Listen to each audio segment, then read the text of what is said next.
नमस्कार, आप देख रहे देवभूमि समाचार और मैं आपके साथ प्रियंका मलिक हाजिर उत्तराखंड की तमाम छोटी बड़ी खबरों के साथ। लेकिन खबरों का रुख करने से पहले एक नजर डालते हैं हेडलाइंस पर।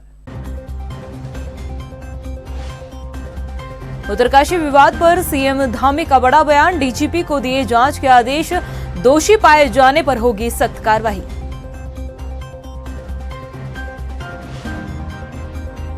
उत्तराखंड में विशेष समुदाय की बढ़ती जनसंख्या पर बोले मुख्यमंत्री धामी, कहा आंकड़ों का सही आंकलन करने के बाद होगी उचित कार्रवाई, देवभूमि की पहचान से नहीं होगी कोई खिलवाड़।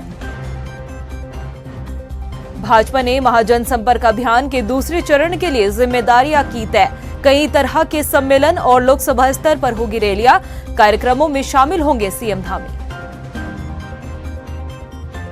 लोकसभा चुनाव से पहले बीजेपी कांग्रेस के बीच जुबानी जंग, भाजपा प्रदेश अध्यक्ष ने हरीश रावत पर कसा तंज, कहा हरदा बनाएंगे हार का नया रिकॉर्ड।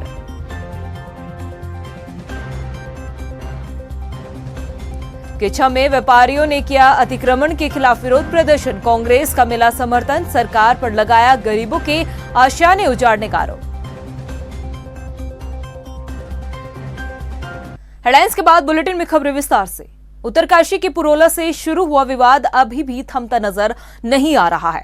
दिन पर दिन स्थानीय लोगों में समुदाय विशेष के खिलाफ नाराजगी देखने को मिल रही है और बढ़ते तनाव को देखते हुए जहां मुख्यमंत्री पुष्कर सिंह धामी ने जांच के आदेश दे दिए हैं, तो वहीं विपक्षी दल कांग्रेस ने सरकार पर निशाना साधा है। यह रिपोर्ट देखिए।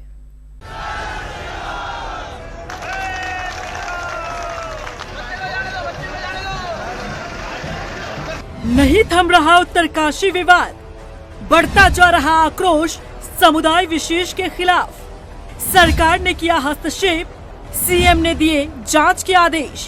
ये हिंदू है, हिंदू जब जब जागा है तब तब मुसलमान भागा है। 26 मई को उत्तरकाशी के पुरोला से शुरू हुआ विवाद अब तक थमा नहीं है। दिन पर दिन स्थानीय लोगों में आक्रोश बढ़ता जा रहा है, जिसके कारण वहां के हालात भी तनावपूर्ण बनते दिख रहे हैं। पुरोला समेत कई शहरों में स्थानीय लोगों के साथ व्यापारियों ने समुदाय विशेष के खिलाफ मोर्चा खोला है और 15 जून को महापंचायत से पहले समुदाय विशेष को दुकान खाली करने का अल्टीमेटम भी दिया है। ऐसे हालात पर काबू पाने के लिए मौके पर पुलिस प्रशासन ने भी नजर बना रखी है। हालांकि ये स्थिति पुलिस प्रशासन के लिए भी चुनौतीपूर्ण है। हमारे डिस्ट्रिक्ट एसपी को निर्देश दिए गए हैं कि वहाँ पे कानून व्यवस्था बनाए रखें, सतर्क रहें और कोई भी छोटे मोटे जो भी इंसिडेंट्स होते हैं उसके ऊपर निगरानी रखें। उत्तरकाशी में बिगड़ते और तनावपूर्ण होते हालात पर अब सरकार ने भी हस्तक्षेप किया है और सूबे के मुखिया पुष्कर सिंह धामी ने मामले में जांच के आदेश दे दिए हैं। नहीं, इस पर हमने पुलिस को, डीजीपी को निर्देश दिए हैं उनको कि वो इस पर सख्ती से काम करें और ऐसे मामले जहां भी आ रहे हैं उस पर ठीक प्रकार से जांच करके जो भी दोषी हैं उनके खिलाफ कड़ी कार्रवाई करें। सरकार की तरफ से भले ही उत्तरकाशी मामले में बयान आया हो, लेकिन अब तक इस मामले में सरकार ने चुप्पी साध रखी थी। वहीं उत्तरकाशी विवाद को लेकर मुख्य विपक्षी दल कांग्रेस ने भी सरकार पर निशाना साधा है। जो पूरे समुदाय को टारगेट करने का एक मुहिम सी चल पड़ी है पूरे प्रदेश में, उस पर प्रतिबंध लगाया जाना चाहिए। जो शांति भंग हो रही है, चाहे वो आप पुरोला, उत्तरकाशी, चिन्यालीसौड़ का मामला ले लीजिए या विकासनगर का मामला ले लीजिए, ये बहुत ही दुखद है कि हमारा 75-77 साल का अब इतिहास हो गया है। ऐसे में हमारे वहाँ आप देखिए कि सब लोग कितने एक गुलदस्ते की तरह रहते हैं और उत्तराखंड देवभूमि में तो कतई अपेक्षित नहीं है कि इस तरह से एक समुदाय विशेष को टारगेट करके आप अपनी राजनीतिक रोटियां सीखें। बता दें कि उत्तरकाशी के पुरोला में एक नाबालिग छात्रा को समुदाय विशेष के 2 युवकों द्वारा भगाकर ले जाने की कोशिश की जा रही थी। तभी से माहौल तनावपूर्ण बना हुआ है। स्थानीय लोगों द्वारा समुदाय विशेष के खिलाफ नाराजगी बनी हुई है। हालांकि माहौल को देखते हुए पुलिस प्रशासन ने मोर्चा संभाल रखा है।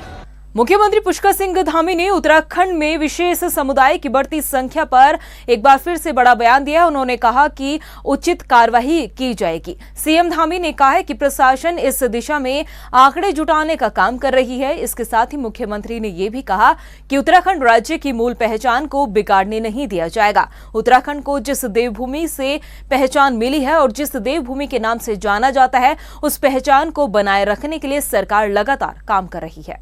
नहीं, उसका आकलन कर रहे हैं, उसकी तैयारियां हो रही हैं, पूरा होमवर्क चल रहा है और होमवर्क होने के बाद उत्तराखंड के अंदर देखिए, हमने बार बार कहा है, उत्तराखंड का जो मूल स्वरूप है उसको वो मूल स्वरूप उत्तराखंड का खराब ना हो, उसके लिए जो भी शक्ति होगी और जो भी गड़बड़ी करने वाले लोग हैं उनको हमारा यहाँ का कानून, यहाँ की जो विधि व्यवस्था है उसके अनुरूप सख्ती से उन पर कार्रवाई हो। और अब बात करते हैं एक बड़ी खबर की। भाजपा का महाजन संपर्क अभियान जारी है और इस अभियान के दूसरे चरण की अब तैयारी शुरू हो चुकी है। जिम्मेदारी भी तय कर दी गई है। मुख्यमंत्री पुष्कर सिंह धामी, कैबिनेट मंत्री, लोकसभा और राज्यसभा सांसद, विधायक और पार्टी के पदाधिकारियों की सभी की जिम्मेदारियां तय कर दी गई है। कई तरह के सम्मेलन होने हैं और लोकसभा स्तर पर कई रैलियां भी होनी है जिनकी तैयारियां शुरू हो चुकी है। 9 जून को हरिद्वार में और 11 जून को टिहरी लोकसभा का सम्मेलन होना है और मुख्यमंत्री पुष्कर सिंह धामी इस व्यापारी सम्मेलन में हिस्सा भी लेंगे। इसके साथ ही आपको बता दें कि अल्मोड़ा लोकसभा के पिथौरागढ़ में मंत्री गणेश जोशी, हल्द्वानी में राज्यसभा सांसद नरेश बंसल और श्रीनगर में कैबिनेट मंत्री सौरभ बहुगुणा शामिल होंगे। एक हमारा दूसरा चरण 5 से 10 तारीख के बीच का है। 5 से 10 तारीख को 2 विषयों को लेकर हम समाज में जा रहे हैं। पहला, हमारे वरिष्ठ कार्यकर्ताओं का हम लोग प्रत्येक विधानसभा में उनका सम्मेलन करेंगे। इसमें हमने वर्तमान दायित्वधारियों से पहले पार्टी के किसी भी पद पर कार्यकर्ता रहा हो, उनका एक संयुक्त सम्मेलन विधानसभा स्तर पर होगा। हमने प्रदेश के जो प्रमुख पदाधिकारी, सांसद हैं, मंत्रीगणों को सम्मेलन का उनका कार्यक्रम तय निर्धारित किया है, तो वो सब कार्यक्रम में जाएंगे। तो 5 से 10 तक उसकी तिथियाँ आ चुकी हैं जिला स्तर से और हर जगह की विधिवत रूप से प्रेस विज्ञप्ति के माध्यम से चल रहा है। उत्तराखंड में निकाय चुनावों के लिए कुछ ही महीने बचे हैं और लोकसभा चुनाव के लिए 1 साल का लगभग समय रह गया है। ऐसे में उत्तराखंड की राजनीति में बयानबाजी तेज हो चुकी है। यहां बीजेपी के प्रदेश अध्यक्ष महेंद्र भट्ट ने एक बयान देकर चर्चाओं का माहौल गरमा दिया है। उनके इस बयान के बाद कांग्रेस ने भी महेंद्र भट्ट पर कई तरह के सवाल खड़े किए हैं। यह रिपोर्ट देखिए।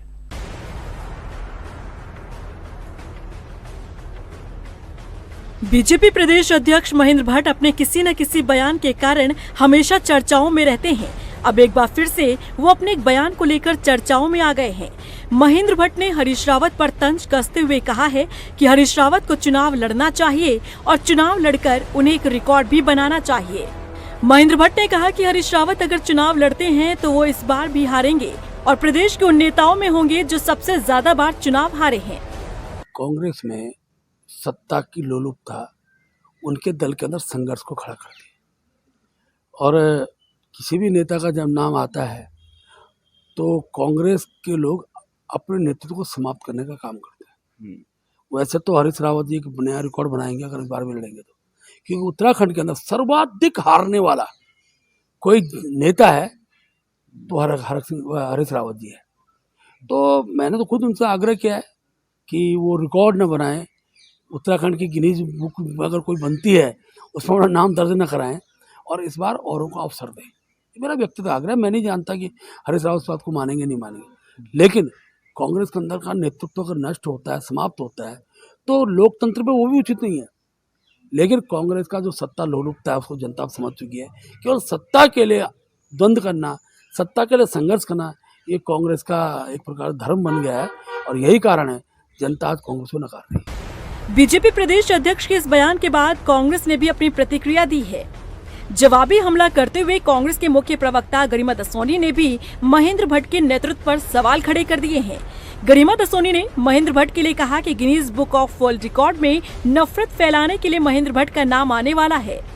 बिल्कुल, जैसे महेंद्र भट्ट का बहुत जल्दी Guinness book of world record में नफरत फैलाने के लिए नाम आने वाला है। जिस तरह के नफरती बयान वो देते हैं, जिस तरह से समाज को बांटने का वो काम करते हैं, और एक और चीज़ के लिए उनका नाम Guinness book of world record में आएगा, वो है एक अकर्मण्य और निष्क्रिय प्रदेश अध्यक्ष के रूप में, जो कि तमाम भ्रष्टाचार, बलात्कार और अराजकता होने के बावजूद अपने कार्यकर्ताओं को कोई ना नोटिस देता है, ना निष्कासित और निलंबित करता है। सिर्फ और सिर्फ चाटुकारिता और परिक्रमा करना जिसने अपना धर्म बना लिया है, इन सब में महारत हासिल है तो महेंद्र भट्ट को। बता दें कि लोकसभा चुनाव से पहले बीजेपी और कांग्रेस में जुबानी जंग लगातार जारी है। अब इसी बाबत हरीश रावत पर महेंद्र भट्ट ने तंज कसा है, तो वहीं कांग्रेस ने भी बीजेपी पर पलटवार किया। अब हरीश रावत और महेंद्र भट्ट के बीच वर्ल्ड रिकॉर्ड में किसका नाम जुड़ता है ये तो समय ही बताएगा। लेकिन एक बात तो तय है कि चुनावी मौसम में उत्तराखंड में जमकर बयानों के बाण चल रहे हैं। अब ऐसे में देखना ये होगा कि उत्तराखंड की राजनीति आखिर किस स्तर तक पहुंचती है। किच्छा में व्यापारियों ने अतिक्रमण के खिलाफ विरोध प्रदर्शन किया है। किच्छा तहसील परिसर में उजाड़े गए परिवारों के साथ धरना प्रदर्शन को कांग्रेसियों का समर्थन भी मिला। व्यापारियों के समर्थन में एक दिवसीय धरने पर कांग्रेस के प्रदेश अध्यक्ष करण महारा और हल्द्वानी विधायक सुमित हृदयेश पहुंचे। इस मौके पर किच्छा विधायक तिलकराज बेहड़ के साथ ही बड़ी संख्या में कांग्रेसी शामिल हुए हैं। कांग्रेस ने सरकार पर गरीबों के आशाएं उजाड़ने का आरोप लगाया है। कांग्रेस के प्रदेश अध्यक्ष करण महारा ने कहा कि पिछली सरकार ने गरीबों के घरों को बसाने का काम किया था और ये सरकार बरसों से एक ही जगह पर रह रहे लोगों के घरों को तोड़ने का काम कर रही है। सरकार का काम है गरीबों का पोषण करना, उनकी सुरक्षा करना, लेकिन उत्तराखंड में साफ देखने को आ रहा है कि सरकार गरीबों के आशाएं उजाड़ रही है। 50 साल, 60 साल, 70 साल से जो लोग बसे हुए थे उनके घर तोड़े गए हैं। आज दूध पीते बच्चों को लोग सड़क के किनारे पेड़ के नीचे बैठे हुए हैं। 80-80, 90-90 साल के बुजुर्ग खटिया लगा के खुले आसमान के नीचे सोने के लिए मजबूर हैं। सरकार को चाहिए था कि गरीबों को कहीं बसाने की व्यवस्था करते, उसके बाद अतिक्रमण तोड़ते। किच्छा विधानसभा में हो रहा है, प्रदेश अध्यक्ष आए हैं, उनके सम्मान में आया हूं मैं। कार्यक्रम हो रहा है और जो अतिक्रमण हट रहा है पूरे प्रदेश के अंदर, उस अभियान को मैंने शुरुआत की है। आज सारे लोग इसमें लगे हैं, बहुत अच्छी बात है। हमें आज एकजुट होकर लड़ना पड़ेगा। सरकार झूठ बोल रही है, मुख्यमंत्री झूठ बोल रहे हैं। कल ही 39 दुकानें रुड़की के अंदर तोड़ दी गई। हल्द्वानी में अतिक्रमण हट रहा है, लालकुआं में तोड़ा गया 300 परिवारों को। पंतनगर में आज वीडियोग्राफी हो रही है। तो ये झूठ बोलते हैं भाजपा के लोग, नेता। वहीं मसूरी में माल रोड पर चल रहे सुधारीकरण के कार्यों में विलंब को लेकर पूर्व मुख्यमंत्री हरीश रावत ने धरना प्रदर्शन दिया है और भाजपा सरकार पर कई सवाल उठाए हैं। इस मौके पर पूर्व मुख्यमंत्री हरीश रावत ने कहा कि उनके मुख्यमंत्री काल में कई योजनाएं मसूरी के लिए लाई गई थी, जिन पर अब तक कोई काम नहीं हुआ और आज पर्यटन सीजन चरम पर है। मसूरी की ऐतिहासिक माल रोड के गड्ढे भरने का काम भी सरकार नहीं कर पाई है। हरदा ने कहा कि अगर 15 दिन के भीतर निर्माण कार्य पूरा नहीं किया गया है तो मसूरी से देहरादून तक पैदल मार्च निकाला जाएगा। मेरी तो खुद समझ में नहीं आ रहा है कि कौन सी ऐसी रॉकेट टेक्नोलॉजी की जरूरत है, कौन से ऐसे जटिल इंजीनियरिंग की जरूरत है कि मसूरी के साधारण से काम, मरम्मत के काम नहीं हो पा रहे और आप सड़कों में जो गड्ढे हैं उनका भरान नहीं कर पा रहे हैं, सड़क को दुरुस्त नहीं कर पा रहे हैं। माल रोड जो मसूरी की शान है और मसूरी जो राज्य का अभिमान है और देश का सम्मान है, उस मसूरी की तुमने ये दुर्दशा कर दी है। वहीं हरीश रावत के इस धरने प्रदर्शन पर बीजेपी ने अपनी प्रतिक्रिया दी है। प्रदेश अध्यक्ष महेंद्र भट्ट ने निशाना साधते हुए कहा है कि हरीश रावत के पास कुछ काम नहीं है और इसलिए मीडिया में बने रहने के लिए वो इस तरह के धरने प्रदर्शन करते रहते हैं। उन्होंने कहा कि हरीश रावत जहां धरना दे रहे हैं वो पर्यटन स्थली है और ऐसे धरना प्रदर्शन से पर्यटकों में प्रदेश के प्रति मैसेज ठीक नहीं जाते हैं। इससे प्रदेश की छवि खराब हो रही है। हरीश रावत जी का कोई काम बचा नहीं। अब वो मसूरी के जो यात्री पूरे देश विश्व से आ रहे हैं उसको प्रभावित करने का काम कर रहे हैं। जोशीमठ के लिए उन्होंने यही किया और मैं आग्रह भी करूंगा क्योंकि बहुत वरिष्ठ नेता हैं, इस समय जो टूरिस्ट उत्तराखंड के अंदर आ रहे हैं, इस प्रकार के कार्यक्रम जिससे वहाँ का व्यापार प्रभावित हो, ऐसे कार्यक्रमों से कम वरिष्ठ नेताओं को बचना चाहिए। कांग्रेस ने केंद्र सरकार पर गंभीर आरोप लगाते हुए कहा है कि केंद्र सरकार गरीबों को जड़ से मिटाने की योजना चला रही है।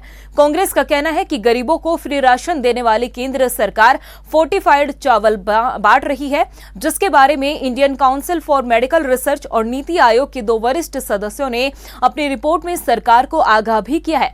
कहा है कि इस मिनरल युक्त चावल का वितरण अगर किया जाता रहा तो एनीमिया और मधुमेह जैसी बीमारियां विकराल रूप लेगी। मोदी सरकार देश की जनता के बीच जहर परोसने का काम कर रही है। सरकार फोर्टिफाइड चावल का वितरण करके देश की जनता को धीमा जहर देने का प्रयास कर रही है।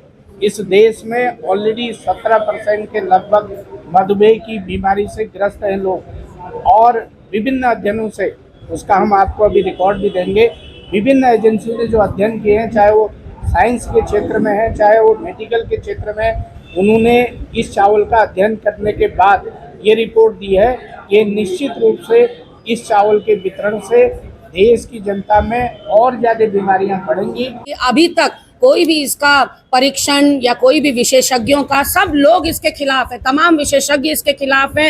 नीति आयोग, जैसा कि मथुरा दत्त जी ने बताया, नीति आयोग इसके खिलाफ है, ICMR इसके खिलाफ है। फिर किसकी कंसल्टेंसी पे ये पूरे देश को परोसा जा रहा है? उत्तराखंड बीजेपी में पिछले 24 घंटे के भीतर दायित्व बंटवारे की एक लिस्ट काफी वायरल हो रही है, जिसे अब बीजेपी ने फर्जी बताया है। बीजेपी के प्रदेश प्रवक्ता विपिन कैंथोला ने कहा कि सरकार की तरफ से अभी किसी भी तरह का कोई दायित्व आवंटन नहीं किया गया है और जो सोशल मीडिया पर लिस्ट वायरल हो रही है वो किसी शरारती तत्व की बनाई गई लिस्ट है। बीजेपी के प्रदेश प्रवक्ता ने कहा है कि धामी सरकार में जल्द ही दायित्व का बंटवारा होगा। जो भी जिन जिन कार्यकर्ताओं को दायित्व दिए जाएंगे पता चल जाएगा, लेकिन ये सारी जो चीज़ें हैं ये सारी किसी ने शरारत की है और ये शरारत अच्छी बात नहीं है। निश्चित रूप से इस प्रकार की कोई लिस्ट अभी तक ना मुख्यमंत्री कार्यालय से ना भारतीय जनता पार्टी किसी ऑथेंटिक जगह से हुई है। तो सारी की सारी लिस्ट जो है ये जो फेसबुक में चल रही है, सोशल मीडिया में चल रही है, सारी अनाधार वाली लिस्ट है। इससे भारतीय जनता पार्टी को लेना देना है नहीं इस प्रकार की लिस्ट को वायरल करना।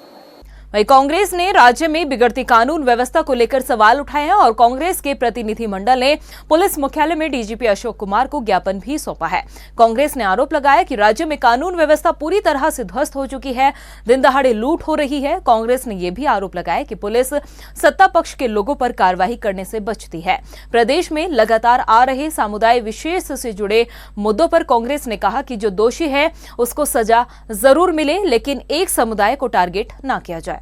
वहाँ पे ये हुआ कि एक विधायक पुत्र ने ड्रिंक करके ड्राइव करी और एक मामले के अंदर 1 घंटे के अंदर उस मामले को रफा दफा कर दिया गया। और उसके बावजूद देखिए जब हम चौकी में इस चीज़ को संज्ञान लेके जाते हैं पूछने के लिए, 1 घंटे तक चौकी में जाते हैं तो वहाँ कोई भी एक सिपाही मात्र नाम एक वहाँ पे सिपाही होते हैं और हम जब वहाँ पे उनको कोतवाल साहब को फोन करते तो 2 बार वो फोन ही नहीं उठाते। के नेतृत्व में एक प्रतिनिधिमंडल यहाँ माननीय महानिदेशक महोदय से मुलाकात करने के लिए आया। उसमें तमाम इन्होंने अपने क्षेत्र विशेष के बिंदु तो रखे ही रखे, साथ ही साथ ये बात हमने कैटेगोरिकली कही है कि लव जिहाद के जो प्रोपोगेंडा हो रहा है, जो इतना ज़्यादा प्रोजेक्शन हो रहा है आगामी चुनाव के मद्देनज़र, उस पर खास ध्यान दिया जाना चाहिए। बीते कुछ दिनों पहले देश के प्रधानमंत्री नरेंद्र मोदी ने उत्तराखंड में कानून व्यवस्था को लेकर सरकार की पीठ थपथपाने का काम किया था, लेकिन असल में राज्य में बीते साल के मुकाबले इस साल अपराध के जो आंकड़े सामने आए हैं वो कुछ और ही गवाही दे रहे हैं। ये रिपोर्ट देखिए। पीएम मोदी ने कानून व्यवस्था पर पीठ थपथपाई, हकीकत में कानून व्यवस्था हवा हवाई, अपराध के आंकड़े दे रहे गवाही। हाल के दिनों में देश के प्रधानमंत्री नरेंद्र मोदी ने उत्तराखंड के मुखिया पुष्कर सिंह धामी के काम की सराहना के साथ ही राज्य की कानून व्यवस्था को लेकर भी पीठ थपथपाई थी, लेकिन उत्तराखंड में अपराध के ग्राफ और आंकड़ों पर यदि गौर किया जाए तो ये कुछ और ही गवाही दे रहे हैं। राज्य की कानून व्यवस्था को जहां बेहतर करार दिया जा रहा है, वहीं सामने आए आंकड़े राज्य की कानून व्यवस्था पर सवाल खड़े कर रहे हैं। देवभूमि उत्तराखंड की शांत वादियों में साल दर साल अपराध बढ़ते जा रहे हैं। इस बात की तस्दीक 2023 के अभी तक आए अपराध के आंकड़ों से की जा सकती है। महज 5 महीनों में ही अपराध के आंकड़ों ने पिछले सालों के रिकॉर्ड तोड़ दिए। सबसे बड़ी बात यह है कि जघन्य अपराधों में शामिल महिला अपहरण, बलात्कार के मामले पिछले सालों की तुलना में 2023 के 5 महीनों में ही ऊपर हो गए हैं। महिला अपहरण के अभी तक 157, जबकि हत्या के 60 मामले दर्ज किए जा चुके हैं, जो कि पिछले सालों की तुलना में अधिक है। वहीं वाहन चोरी और चोरी की घटनाओं में भी इस साल बड़ा इजाफा हुआ है, जहां 2022 में पूरे साल 300 वाहन चोरी की घटनाएं हुई थी। वहीं 2023 में महज 5 महीने के भीतर ही ये आंकड़ा 367 पहुंच चुका है। वहीं 2022 में कुल 400 घटनाएं अन्य चोरी की हुई, जबकि पिछले 5 महीनों में ही चोरी की 433 घटनाएं पुलिस ने दर्ज की है। दहेज हत्या के भी अभी तक 17 मामले दर्ज किए जा चुके हैं, जबकि बलात्कार जैसे गंभीर अपराध के प्रदेश भर में 241 मामले पुलिस ने दर्ज किए हैं। यानी कि पिछले सालों के आंकड़ों पर अगर गौर करें तो लूट, डकैती, हत्या, चोरी, महिला अपहरण सहित अन्य अपराध संख्या जहां 2021 में 4,740 थी, वो बढ़कर 2022 में 4,813 हुई। तो वहीं साल 2023 में 5 महीने के भीतर ही 5,059 पहुंच चुकी है। ये आंकड़े बताने के लिए काफी हो जाते हैं कि आखिर देवभूमि उत्तराखंड में कानून व्यवस्था का हाल क्या है, आखिर प्रदेश का पुलिस प्रशासन क्या कर रहा है। बहरहाल साल दर साल अपराध के बढ़ते ग्राफ को देखते हुए पुलिस प्रशासन को इस दिशा में काम करने की जरूरत है। वहीं लालकुआ बिंदु खत्ता को राजस्व गांव बनाए जाने की मांग को लेकर स्थानीय लोगों ने प्रदर्शन किया है। हजारों की संख्या में लोगों ने सड़क पर उतरकर विरोध प्रदर्शन किया। इस दौरान सुरक्षा के मद्देनजर भारी पुलिस फोर्स तैनात रहा। प्रदर्शनकारियों ने उप जिलाधिकारी मनीष कुमार सिंह के माध्यम से मुख्यमंत्री को एक ज्ञापन भी सौंपा है। प्रदर्शनकारियों ने कहा कि बिंदु खत्ता में अधिकतर निवास करने वाले पूर्व सैनिकों के परिवार है, लेकिन आज तक राजस्व गांव का दर्जा नहीं दिया गया है। भाजपा पर उन्होंने वादा खिलाफी का आरोप भी लगाया है। आज बिंदु खत्ता को राजस्व गांव बनाने के लिए संघर्ष समिति द्वारा एक दलगत राजनीति से हटके यहाँ पर आज एक विशाल जनसैलाब उमड़ा था। सब लोगों का मानना यही है, माननीय स्वर्गीय एनडी तिवारी जी द्वारा बिंदु खत्ता में रोड, बिजली, पानी, ITI और कई विकास कार्य किए, तब से आज तक का वहाँ पर कोई भी ऐसी कार्रवाई नहीं हुई। देखिए, बिंदु खत्ता के बहुत सारे लोग राजस्व ग्राम बनाने की अपनी मांग को लेकर एक शांतिपूर्ण जुलूस के माध्यम से तहसील आए। उनके द्वारा अपनी मांगें रखी गई, ज्ञापन दिया गया और शांतिपूर्वक ये ज्ञापन देने का कार्यक्रम समाप्त हुआ। मुख्य मांग जो उनकी है वो बिंदु खत्ता को राजस्व ग्राम बनाया जाए। और आप लोगों के माध्यम से मैं बताना भी चाहूँगा कि राजस्व ग्राम बनाने की प्रक्रिया जो है वनाधिकार अधिनियम 2006 में वर्णित है और ये प्रक्रिया प्रारंभ हो गई है। देहरादून के रायपुर क्षेत्र में आने वाली सोढ़ा सरोली थानो रोड पर बाइक चलाते समय रील्स बनाना एक महिला को भारी पड़ गया। महिला पर पुलिस ने चालानी कार्रवाई की है। एसपी ट्रैफिक अक्षय कोंडे ने बताया है कि यातायात पुलिस पिछले साल से ऐसे वाहनों के खिलाफ लगातार कार्रवाई कर रही है और दोपहिया वाहन चालकों से लगातार अपील भी की जा रही है कि अपने जीवन को इस तरह से वीडियो और रील्स बनाने के चक्कर में जोखिम में न डालें। ये जो यूट्यूबर्स मेनली व्यूज़ बढ़ाने के लिए या फिर उससे जो अर्निंग्स है उसके चक्कर में जो बाइक को लेके, रोड को लेके जो स्टंट या कुछ भी अलग अलग प्रकार के स्टंट कर रहा है जिससे उनको प्रसिद्धि मिल जाए, उसमें हमने ऑलरेडी अनाउंस किया है कि हम जीरो टॉलरेंस की नीति अपनाते हैं। इसमें सोशल मीडिया सेल भी हमारी बहुत एक्टिव है, वो कंटिन्यूसली इसको एनालाइज करती रहती है। जो वीडियो लोगों के बीच आई है वो लोगों के बीच आने के पहले ही हमने 5 तारीख को ही उनको बुला के उनके चालान कर दिए थे। और चूंकि वो व्यक्ति बाहर का था तो उसको ट्रेस करने में थोड़ा सा प्रॉब्लम हुआ और कल हमने उनको बुला के काउंसलिंग भी की, उन्होंने माफ़ी भी मांगी और इस तरीके से ये एक डिटेल कार्रवाई भी हुई है। प्रदेश की खबरों में इतना ही, फिर हाजिर होंगे कुछ खास खबरों के साथ। तब तक के लिए मुझे दे इजाजत, नमस्कार। उत्तरकाशी विवाद पर सीएम धामी का बड़ा बयान, डीजीपी को दिए जांच के आदेश, दोषी पाए जाने पर होगी सख्त कार्रवाई।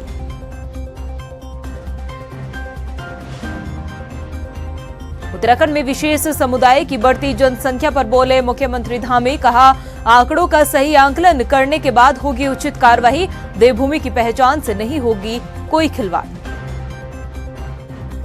भाजपा ने महाजन संपर्क अभियान के दूसरे चरण के लिए जिम्मेदारियां की तय, कई तरह के सम्मेलन और लोकसभा स्तर पर होगी रैलियां, कार्यक्रमों में शामिल होंगे सीएम धामी।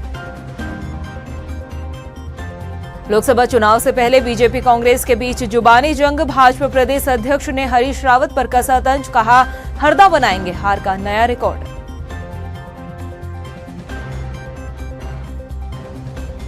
किच्छा में व्यापारियों ने किया अतिक्रमण के खिलाफ विरोध प्रदर्शन, कांग्रेस का मिला समर्थन, सरकार पर लगाया गरीबों के आशियाने उजाड़ने का आरोप।